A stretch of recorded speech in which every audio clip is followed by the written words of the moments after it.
Hi everyone, in this video we're going to talk about the internal hardware components in your typical desktop or laptop computer. There's a lot of stuff going on in there, and we're just going to take a look, see what's going on. Okay, to illustrate this, let's pretend that we're going to buy a laptop.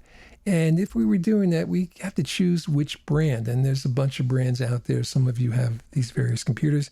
Which is the best? Well, it depends. I usually like the Apple devices, but they're very expensive. The other ones are pretty good too. And they're all good. And if you have any favorites, let me know. But they're all pretty good. But let's just take an example. Okay, this is an actual computer. It was available about a year ago at the price. I think it was about $349 last time I looked. And these are the specs. These are the internal components in that particular laptop. And the question is it worth it? Okay, if you look at these specs, is this computer worth $349? And I hope you say, I don't know, because this is complete meaningless jargon, okay? We have to change it around, and this is much better. Okay, now it looks pretty good. This is, and of course, some people look at this and they say, it's still jargon, it's still meaningless drivel here. Well, let's take a look at it line by line and go through it so you can understand when you buy a computer what you're actually getting. Okay, let's look at the first line here. The Intel Pentium N3710 2.56 gigahertz. What is that? Well, that's the CPU or processor. And it looks like this. If you open up a desktop, it looks about this. It's about 2 inches wide. And these things, that's where all the action takes place. And these things get very hot. They usually have a metal cover on them, and they get so hot you could fry an egg on them. They're really, really hot. And it's basically the brain of the computer, sometimes called the CPU or the processor. A typical example is the Intel Core i3 or AMD Athlon. And basically what it does is it moves data into or out of memory, and it does calculations. And we measure how fast the processor is using this yardstick called the clock speed. And the measurements are usually in terms of like things like, well, typical examples would be 1.2 gigahertz to 3.2 gigahertz. And you say, well, what's a gigahertz? Well, a hertz, HZ, a hertz is basically just one operation per second.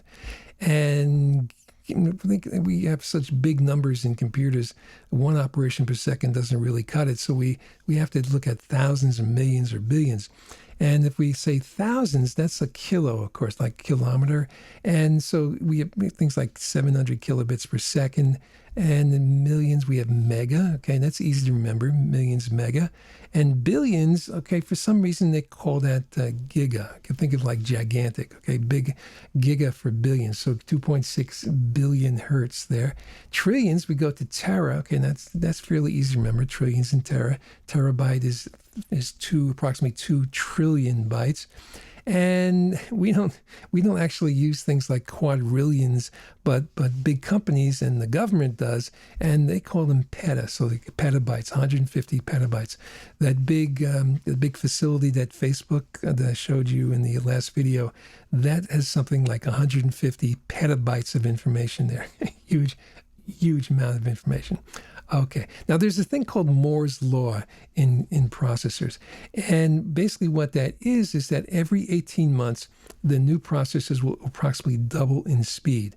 And this was an amazing thing. It's like nothing else, no other product.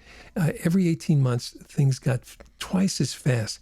And this started around about 1975, and it's just ever since then things have just been getting faster and faster and faster, and things and you wonder how that is, because basically these processors are composed of a bunch of tiny transistors or switches, and as these switches get smaller and smaller, they can get closer and closer, and that means the electrons have a shorter distance to travel. And basically the limiting factor in these devices is the speed of light.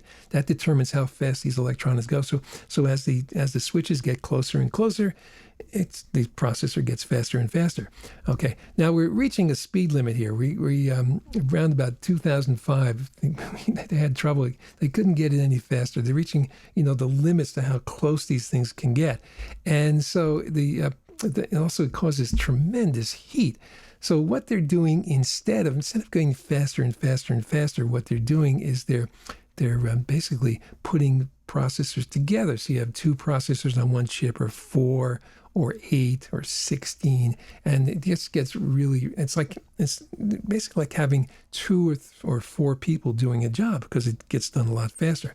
But it does depend on the software. Okay, if the software is able to take advantage of that, then you can get much faster processing speeds.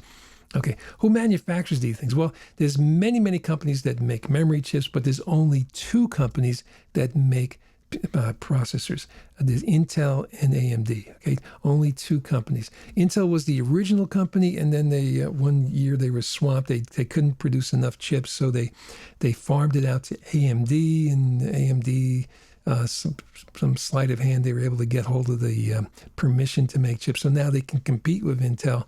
And so basically we have 2 companies, which is good because they can compete and it keeps the prices down. So it works pretty nice. And both companies are good.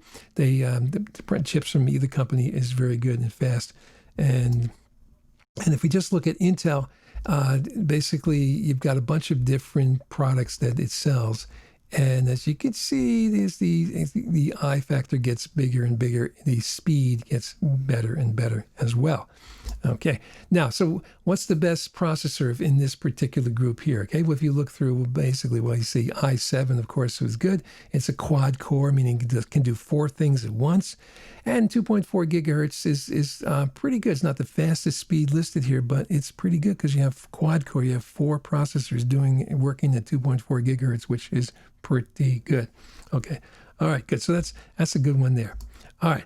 Let's look at the next line here. This is the 4 GB DDR3L RAM. Okay, what is that? Okay, well, RAM is basically, it's not a Dodge truck. It's a random access memory. Now, I call it main memory because all memory is random access nowadays. In the old days, it was sequential access, but not anymore. It's all random access. So I'd like to use actual words, main memory instead of these acronyms that the engineers love. But however you want to call it, that's fine. What does it look like? If you open up a desktop, it looks like this. There's a bunch of little modules here, about 4 inches long, and you can take them out or put them in and just increase your memory.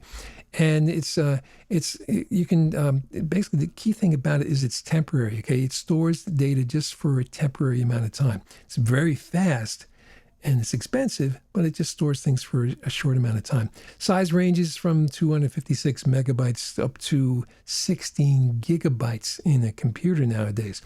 And the key factor is it's volatile. Okay, it loses data in a power failure. So you have to be careful with it. Okay, it's fast but volatile. And there's a lot of acronyms in the computer industry, especially involving memory. We have RAM, I talked about. Okay, there's ROM, which is read-only memory. Okay, that's basically the memory that helps the computer boot up. Every time you boot up the computer, it checks the ROM and sees what it should do. Because computers are pretty dumb. They when you turn them on, they go, what should I do? What should I do? And they look at the ROM, and the ROM tells them basically, turn on the hard drive and read what's on the hard drive. Okay, that's the ROM. There's a bunch of other things, SD-RAM, DDR3. Don't pay attention to that. There's all new things. It doesn't matter. We can't choose between these things. We take whatever the manufacturers give us. Okay, just make sure it's big enough for us. Okay, so what is, if we have a choice here between 2 gigabytes, 4 gigabytes, and 16 gigabytes, we would definitely, if you can afford it, get this 16 gigabytes. Okay, that's one of the things that really affects how fast a computer is, how much memory, how much system memory it has. So get the most you can afford. It'll really speed up your system. Okay, let's look at the third line here. Okay, we got 500 GB, 5400 RPM hard drive. What is that? Well, that's the hard disk drive, which is basically it's the hard disk or hard drive, and it's the main storage device for a PC. And it's also the largest storage device. Okay, sizes range nowadays from 500 gigabytes to 3 terabytes. Meaning basically 500 to 3,000 gigabytes. Really, really big. And it's a mechanical device. Okay, it's sensitive to shocks and large magnets. So sometimes if you drop your laptop, okay, in addition to the other damage you can get, you can also damage the hard drive inside it. Most hard drives nowadays, usually in the laptop, will usually have some kind of mechanism to protect themselves, but you just have to be careful because you don't want to lose any data. Okay, what does it look like? This is a typical laptop hard drive. It's about 4 inches long. long, very thin, and it's a pretty remarkable device. It can store a lot of data on that tiny little device. It's magnetic storage. It's basically a mechanical device using magnetism. And the key feature about it, the thing that we love about it, is that it's non-volatile. It retains the data for a long time. Not forever. Not forever, but for a long time. Okay, just be careful that these things are mechanical devices. They will, in time, will fail. So just be aware of that. Make sure you have a good backup. Good. Okay, volatility, just to review this. Volatile storage is something that's temporary, okay? It's going to fly away. And main memory, RAM, is volatile storage. We also have non-volatile storage, which is data that's going to stay around, okay? Not forever, but for a long, long time. And the advantage is it's usually a lot slower, but it's larger. Okay, what does it look like? If you had a large hard drive, it looks something like this. You've got a bunch of platters, okay, something like a wedding cake. And in between the platters, you've got these read-write heads that go around. These platters will spinning around at a really fast rate. And the read-write heads will move in and out, and they would read or write information onto the surfaces of these the magnetic surfaces of these platters. And it's a pretty complicated system here, but they've gotten real cheap. In fact, look at this. This in the old days, I remember this. This is a 10 megabyte. 10 megabytes is nothing, okay? You have pictures on your phones that are probably bigger than 10 megabytes, okay? And that's $3,400 for a 10 megabyte hard drive. Amazing, amazing. Nowadays, you can buy for $100, you can buy a hard drive that's maybe 1,000,000 times bigger than that. Incredible. Okay, how big is your hard drive? Well, you can just open up the program called File Explorer, and you can check, and it'll tell you how big it is. And it's a good exercise to do on your own computer. Okay, other types of drives. Well, we've got optical drives, but we don't see these too much anymore. Okay, these use lasers, and they're pretty much obsolete. Okay, if any new computer you buy nowadays will not have an optical drive on. And we used to use these discs, the optical discs, for software, for movies. But where do we get movies and software now? We download them. It's much more convenient. So we don't use these discs anymore, and it just takes up space. It's a good thing to have a drive around, but just so you can plug it into your computer if you need to. But most times you don't need them anymore. And then there's something new, which is solid state drives. These use flash memory chips. They're small but fast, and they have long-term storage. But they're expensive, but they are dropping down in price. And if you can afford them, they're really, really good. So we also have these USB flash memory drives. Okay, these little things I've mentioned before. They're good. They're small. The computer thinks of them as being like a hard drive. It's a non-volatile. It keeps the data for a long time. And it's cheap. $10 is good. Whatever you can get for $10 is good price. I would get 2 of them because they are fragile. If you put one into your computer and you accidentally kick it with your foot, you might break it. So get 2 of them. It's good, and they're cheap, and they work really nice. Now, how do you compare the size of all these different devices here? Well, this is what it looks like here. The Blu-ray is the latest optical drive. You might have seen these on one of the game machines if you have at home. But again, they're kind of obsolete. But if you compare this to the hard drive here, once we factor in the hard drive, look at that, so much bigger than all the other devices, which means when you want to back up a hard disk, okay, what do you need to do? You have to back it up on another hard disk. That's the only thing that's big enough to do that. Okay. All right, good. So if you have a choice here, the best hard drive for a new computer, what would you get? Well, if you had the money, I would go for the last choice here, the 1 terabyte SSD. It's fast, it's big, and it is expensive, but it's fast. It's really fast. If you can, get an SSD drive instead of the hard drive. It works the same, but it's so much faster. You will love it. Okay, just to review the internal components of a computer. Basically, we've got the hard drive. Okay, sorry, we've got the CPU, the brain, okay, which is measured by gigahertz. Gigahertz is 1 billion operations per second. RAM, or main memory, is a temporary storage. It's very fast, and it's measured by gigabytes. course, it's volatile. Okay, it loses its data if you lose power. And then the hard disk, which is long-term storage, and that's measured by terabytes. Terabyte basically meaning 1,000 gigabytes. Large but slow, and they're gradually being replaced by the fast SSDs, solid-state drives.